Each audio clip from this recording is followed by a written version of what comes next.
Salut,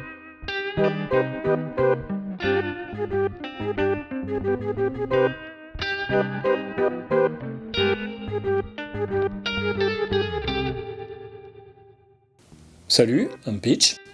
One of you asked me recently if I can test the Raynox or some extension tubes on a kit lens. I am not sure about the exact question, but anyway, I just spent more than 1 week in a forest with two cameras, a few lenses, and I try different combinations with those gadgets, extension tubes, conversion lens, and reverse mount. And today I will show you the result with two different budget prime lenses, the Canon RF18-150mm f1.8, the Viltrox 75mm f1.2, and two different zoom kit lenses, the Fujifilm XF18-55 and the Canon RF18-150, plus a few last minute tests at the end and some photos with dedicated budget friendly macro lenses. Hopefully by the end of the video you will have a better idea about what to get or not, what could work for you or not, according to what the limitation or the benefit may be or not. There are chapters in the description below, so you can go to what you are looking for. Or not. Extension tubes. What you see is 31mm of extension tubes. It is a piece of plastic and or metal that you attach between the lens and your camera, like this. In theory, the farther away your lens is from your camera, the more magnification you get, but the more light you lose. Pros: cheap, lightweight, and no additional glass. Cons: you lose a bit of light, you lose a bit of working distance, you cannot focus anymore from a certain distance to infinity. Best focal length to pair with, Google says 25 to 100mm. So I tried those 31mm of extension tubes on my RF35mm and on two kit lenses later in the video. I will use that reference to show you the focusing limitations, how close and how far you can focus from that very well copied and reproduced 1:1 scale flower. So this is what you get at minimum focus distance. We have a working distance of 2.7 cm from the subject to the front of the lens. And this is the farther you can focus from your subject, 6 cm. That's one of the downside with all those gadgets right here. Huge restrictions. So on the way to the forest, I met that cooperative less than 1 cm jumping spider on a plastic box. And I guess you can see on your high resolution big screen that the image quality is quite good.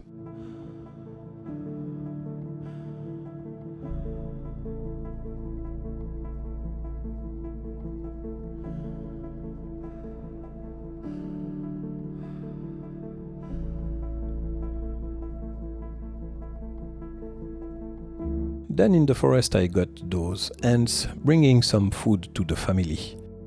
Not the sharpest photos because they were moving a lot. This one I like. Here is the original. With this combo we have a magnification ratio of 1.6 to 1, which is excellent. Keep in mind that the more extension tubes you add, the more magnification you get. This is actually my favorite combo of them all. Sharp enough, not too bulky, with the lens still connected to the camera. With this combo you can adapt your focus to match a large range of insect sizes. And the working distance is just okay. And the front of the lens is at the perfect distance for my flash diffuser.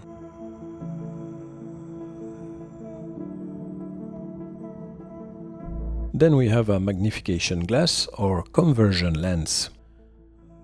This one is a Raynox DCR250, and you clip it in the front of your lens like so. Pros: convenient to use anytime you need more magnification and very sharp. Cons: this is the most expensive of all those gadgets at around $70 US. The clip adapter can hide a bit of your flashlight depending on your setup. But you can screw it directly to your lens with the right filter thread, or in my case with the Laowa 65mm using one step-down ring. It can also give you a bad dark vignette circle in some cases. Raynox Japan says it will work best on lenses with a focal length of 75mm and above. So we will try it on my Viltrox 75mm f1.2, which is still a reasonable priced but excellent and sharp lens, however a bit heavy. The Raynox clip mechanism here was a bit too small, so I have to screw in 3 step-down rings. Interesting to see that this is the closest I can go to my subject without the Raynox, and now with the Raynox attached to the Viltrox. We have a working distance of 9.5 cm. The maximum focus distance is around 11.5 cm, and the ratio of magnification is not huge and just under 0.7 to 1. You can see that our subjects are a bit small in the frame with this combo, but because of the 40 megapixel of the X-T5 and because that lens is pretty sharp, we can crop a little bit. Also one of my favorite combo for its versatility and the good sharpness. The big problems are the heavy weight, and this is not the best for smaller subjects. Usually a Raynox attached to a standard lens will bring you to a ratio of 1:1 of magnification around and beyond 110mm. At least with my tests. But then your depth of field becomes very tiny. In my opinion, this Raynox will give you the possibility to do very nice close-up with many standard lenses, but if you do macro, I think the best use of it is to couple it with a macro lens when you need that extra magnification. Someone asked me the following question: what happens if we push the Raynox farther away with some adapters? I tried it on 3 lenses, and you actually increase your working distance and you lose a bit of magnification. That said, you can always add some extension tubes as long as you still have enough working distance to play with.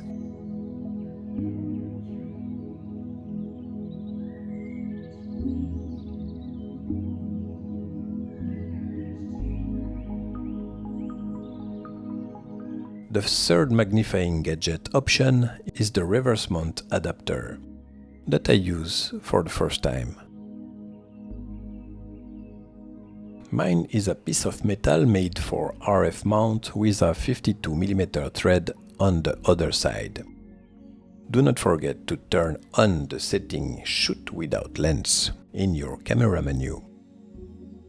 In this case, again, I had to screw 3 step-down rings to the filter thread of the Samyang. Then I fixed the reverse mount adapter to the front of the lens like this.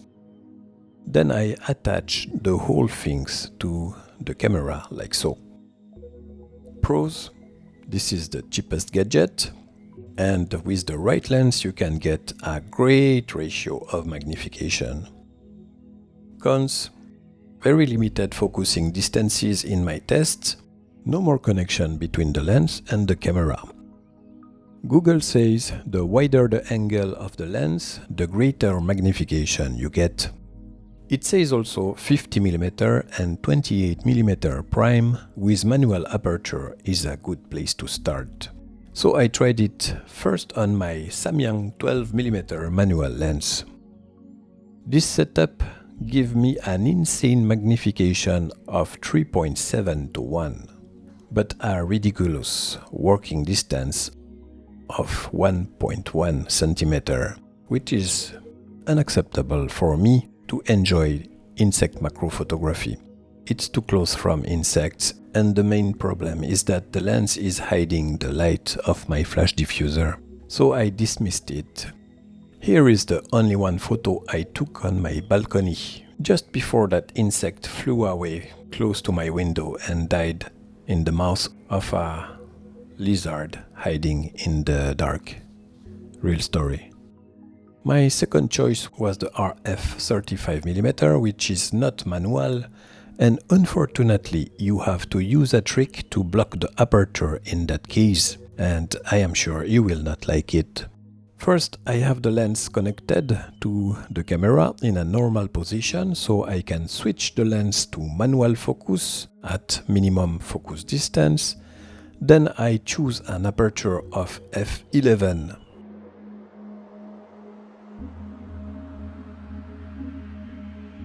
Now I have to push that button. This is the button that shows the depth of field by default on my R7.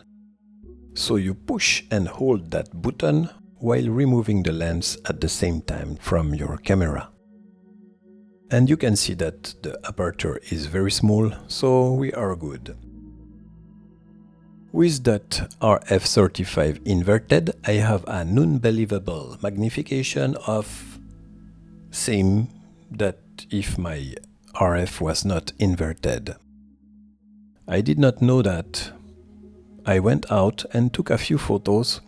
You can see that we can hardly do macro with a 0.5 to 1. The Viltrox was a 0.7 to 1, but the Viltrox is sharper with a 9 cm working distance, which I like more. The results with the RF35mm inverted are kind of ugly with a lot of purple fringing, if you look very closely. So I gave up quickly. I tried again with a kit lens, the Fujifilm XF18-55. Again, I have to lock the aperture before inverting, and I did not have to push any button this time to lock the aperture, maybe because it's an older lens. Then I attached it inverted on my Canon R7, because it is a RF reverse mount adapter. With this setup I have a working distance of 1 cm. When zoomed out, again not good, at least for me. And around 4 cm when zoomed in. The ratio of magnification is 2.6 to 1. Again at 1 cm from the subject, which is not good for my shooting style. So I did not like it too much. I had to go too close to the subject. I was losing a good amount of light. Also, the fact that you are super limited with your focusing distances makes it not fun at all, and it's not super sharp.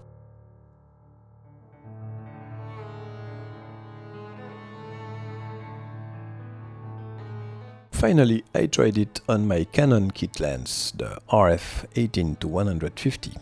Again, I had to use the trick to lock the aperture, which I don't like to do at all, and I will never do it again.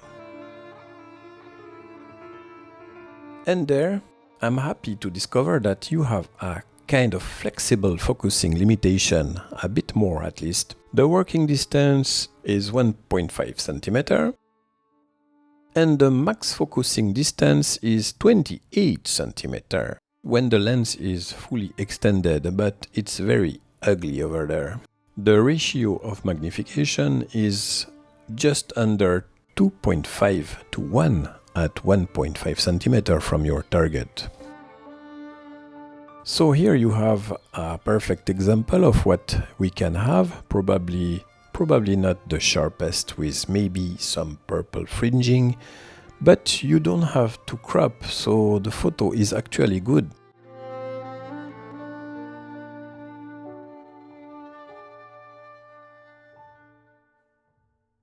Personally, I liked the flexibility of zooming in and out to frame the target. It was more enjoyable than some other combos in my test, so I took more pictures. But do not fully zoom out.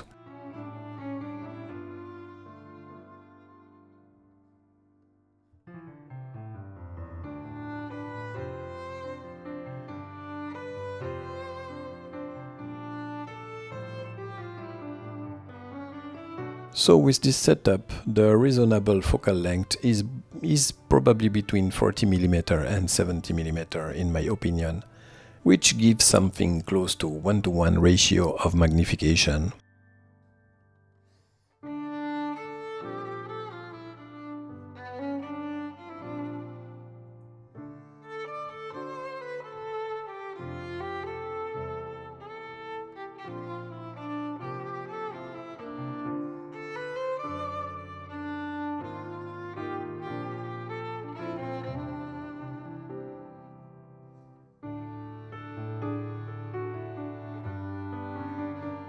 A few more tests with the kit lenses. Here you have some images with the XF18-55 plus 27mm of extension tubes. And it's good, but just a bit weak. But again, remember that with more extension tubes, you will get more magnification, but probably less working distance.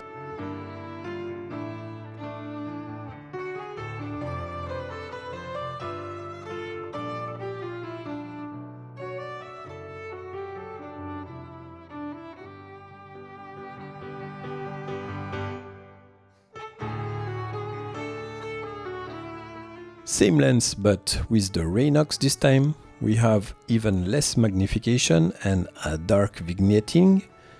So I just took one photo and jumped to the next combo.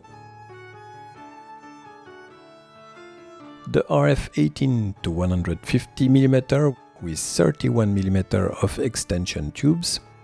And it's not too bad. The problem is that you have to find the sweet spot between a good working distance and a good magnification. So I was between 50 and 70mm when I shot those wasps at 5 or 6 cm working distance. The RF18-150mm with the Raynox, and this time again a good surprise.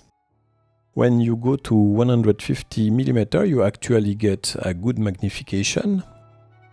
Not too much depth of field, but you have some rooms to frame your target, and as long as you don't crop, it's good.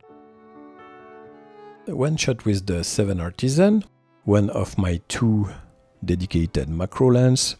No crop, only the exposure is adjusted. Definitely more depth of field here. I have a review on that lens. I'll put a link in the video description below. And finally, some photos taken with my Laowa 65mm Ultra Macro attached to the Fujifilm X-T5. I also have a review, link in the description below.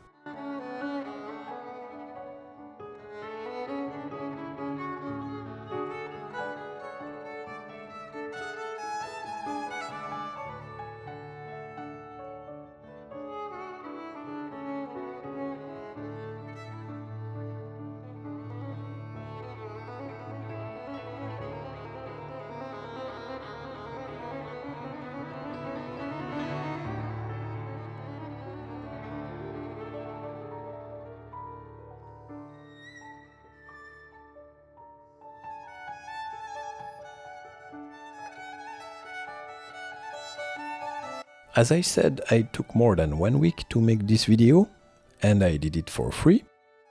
So give me a like.